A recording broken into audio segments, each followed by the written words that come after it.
السلام علیکم دوستو، کیا آپ قرآن مجید حفظ کرنا چاہتے ہیں؟ کیا آپ اپنی تجوید صحیح کرنا چاہتے ہیں؟ تو پھر دیر کس بات کی، جلدی سے جائیں اور چینل کو سبسکرائب کر دیں۔ الحمدللہ 30واں سپارہ عما یتساءلون کی سورت نمبر 6 سورت المطففین میں ہمارا سبق ہے۔ کل کی ویڈیو میں ہم نے پارٹ 1 سیکھا تھا اور آج کی اس ویڈیو میں ہم آپ کو سورت المطففین کا دوسرا پارٹ سکھائیں گے۔ تو دیر نہ کریں، جلدی سے جائیں اور چینل کو سبسکرائب کر کے آپ بھی اس قرآن پاک کو حفظ کرنا اسٹارٹ کر دیں، اور انشاءاللہ گھر بیٹھے کچھ ہی عرصے میں آپ ایک اچھے قاری اور حافظ بن سکتے ہو۔ ٹھیک ہے، آج کا سبق شروع کرتے ہیں، توجہ سے سنیے گا۔ اعوذ باللہ من الشیطان الرجیم۔ اعوذ باللہ کو تعوذ کہتے ہیں، ٹھیک ہے۔ بسم اللہ الرحمن الرحیم، اور بسم اللہ الرحمن الرحیم کو تسمیہ کہا جاتا ہے۔ اعوذ باللہ کو تعوذ کہتے ہیں اور بسم اللہ کو تسمیہ کہتے ہیں۔ قرآن پاک کی تلاوت شروع کرنے سے پہلے اعوذ باللہ اور بسم اللہ پڑھنا ضروری ہے۔ سورۃ المطففین کی آیت نمبر 13 ہے، آیت نمبر 13 ہے۔ آج کا سبق انشاءاللہ ہم آیت نمبر 13 سے شروع کریں گے۔ اذا تتلی علیہ آیاتنا، اذا ذال پر زبان کو تھوڑا سا باہر نکالیے۔ اذا تتلی علیہ آیاتنا قال اساطیر الاولین۔ اولین واو کے اوپر تشدید ہے، یعنی واو مشدد ہے تو اس کو سختی کے ساتھ پڑھیں گے۔ اولین کلا بل ران، یہاں پر دیکھیں بل اور روانہ کے درمیان میں سکتہ ہے۔ سکتہ کہتے ہیں کہ سانس کو تھوڑی دیر کے لیے روک دینا، اپنی آواز کو تھوڑی دیر کے لیے روک دینا، بند کر دینا۔ اور یہ سکتہ کیوں ہوتا ہے؟ تقریباً قرآن پاک میں 4-5 جگہوں پر یہ سکتہ آیا ہے۔ سکتے کا مطلب یہ ہوتا ہے کہ تلاوت کا جو ترجمہ اور معنی ہے اس کو واضح کر دیا جائے، ٹھیک ہے، اس کو واضح کر دینا اور بالکل ظاہر کر دینا، یہ مطلب ہوتا ہے اس سکتے کا۔ تو یہ تقریباً قرآن پاک میں 4 یا 5 جگہوں پر یہ سکتہ آیا ہے، ٹھیک ہے۔ تو سکتے کا کیا مطلب ہے کہ اپنی سانس کو اور اپنی آواز کو 2 سیکنڈ کے لیے بند کر دینا، اس طرح کلا بل ران، ٹھیک ہے، کلا بل ران علی قلوبہم ما کانوا یکسبون۔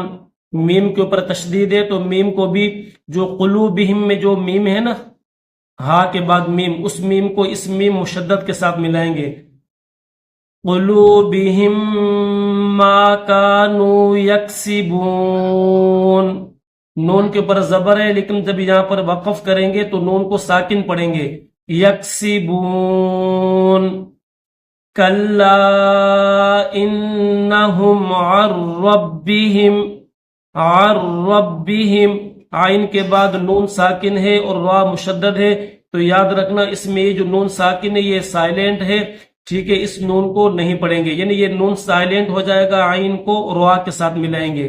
عن ربہم، عن ربہم، یہ جو نون ہے نا دوستو، اس نون کو بالکل بھی نہیں پڑھنا، ٹھیک ہے، بالکل بھی اس کو نہیں پڑھنا، اس کو ظاہر کرنا ہی نہیں ہے، عین کو ڈائریکٹ را کے ساتھ ملا کر پڑھیں گے۔ عن ربہم یومئذ لمحجوبون، ذال کے نیچے 2 زیر ہے، اس کو لام مشدد کے ساتھ ملا کر پڑھیں گے۔ تشدید والا حرف جہاں پر بھی آئے گا تو اس کو سختی کے ساتھ پڑھتے ہیں۔ کلا انہم، کلا کو میں نے اس وجہ سے کھینچا ہے کہ کیونکہ اس کے اوپر مد منفصل ہے، چھوٹی مد ہے تو اس کو 3 سیکنڈ کھینچیں گے۔ کلا انہم عن ربہم یومئذ لمحجوبون ثم انہم لصال الجحیم۔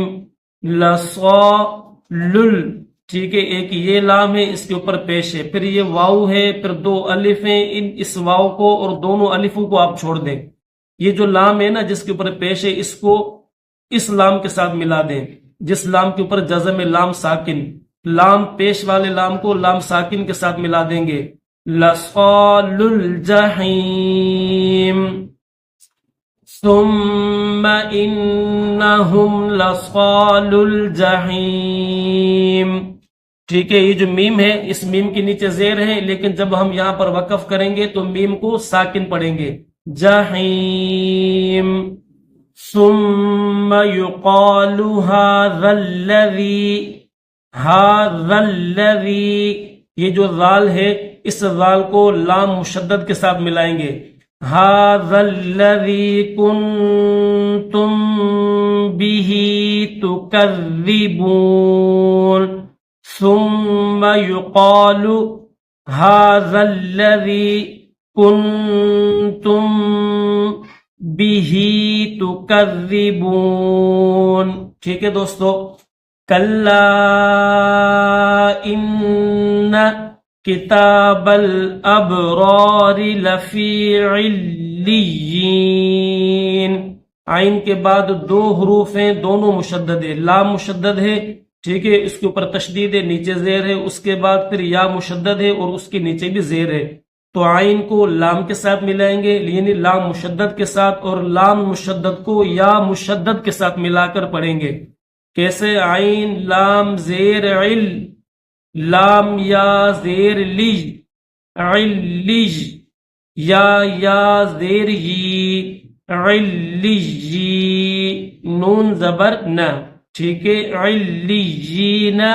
اور وقف کریں گے تو نون کو اس طرح پڑھیں گے دوستو، ساکن پڑھیں گے.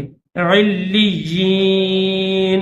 کلا ان کتاب الابرار لفی علیین. وما ادراک ما علیون. علیون اوپر تھا، علیین، یعنی وہاں پر یا کے بعد دوسری یا تھی، ڈبل یا تھی وہاں پر. جہاں پر یا کے بعد یا نہیں ہے بلکہ یا کے بعد کیا ہے دوستو؟ واو ہے.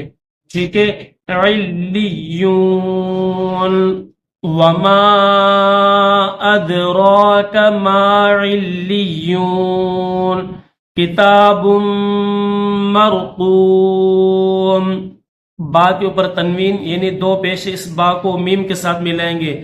بم، کتاب مرقوم. یشہد المقربون.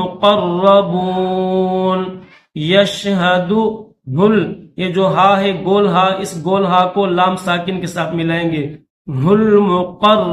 المقربون. ان الابرار لفی نعیم. علل، ٹھیک ہے، عین کے اوپر زبر ہے، پھر لام کے اوپر بھی زبر ہے، پھر اس لام کے بعد دوسرا لام ہے لام ساکن. اس لام زبر والے لام کو لام ساکن کے ساتھ ملا کر پڑھیں گے. ٹھیک ہے. علی الارائک ینظرون. را کے بعد الف مدہ ہے، اور الف مدہ کے اوپر جو ہے مد متصل ہے، بڑی مد ہے، تو اس کو کتنا سیکنڈ کھینچیں گے دوستو؟ 5 سیکنڈ اس کو کھینچیں گے. ارائک ینظرون.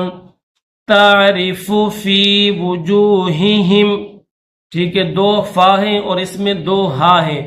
اس طرح پڑھیں گے. تعرف فی وجوہہم نظرۃ النعیم. دوبارہ دیکھیں. تعرف فی وجوہہم.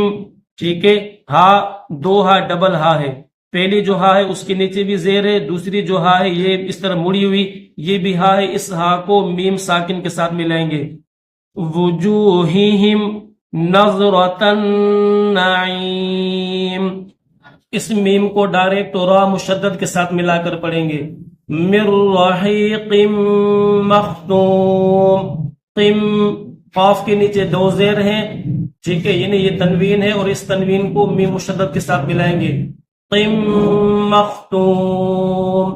ختامہ مسک.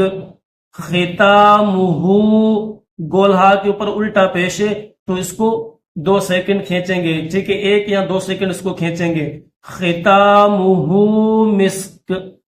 وفی ذالک فلیتنافس المتنافسون وفی ذالک فلیتنافس المتنافسون ومزاجہ من تسنیم. ٹھیک ہے دوستو، کیسے پڑھیں گے؟ ومزاجہ، میم کے بعد زا ہے، ٹھیک ہے، تو زا کو تھوڑا سختی کے ساتھ ادا کریں گے. ومزاجہ من تسنیم. تو آج کا سبق الحمدللہ ہم نے سورۃ المطففین کی آیت نمبر 13 سے آیت نمبر 27 تک جو ہے وہ پڑھا ہے، دوسرا پارٹ. کل کی ویڈیو میں دوستو انشاءاللہ ہم سورۃ المطففین کا لاسٹ پارٹ سیکھیں گے. آپ اس کی خوب مشق کریں، بار بار سنیں تاکہ یہ سبق آپ کے ذہن میں محفوظ ہو جائے. کل کے سبق میں انشاءاللہ آپ سے ملاقات ہوگی. اجازت دیجیے. السلام علیکم ورحمۃ اللہ وبرکاتہ.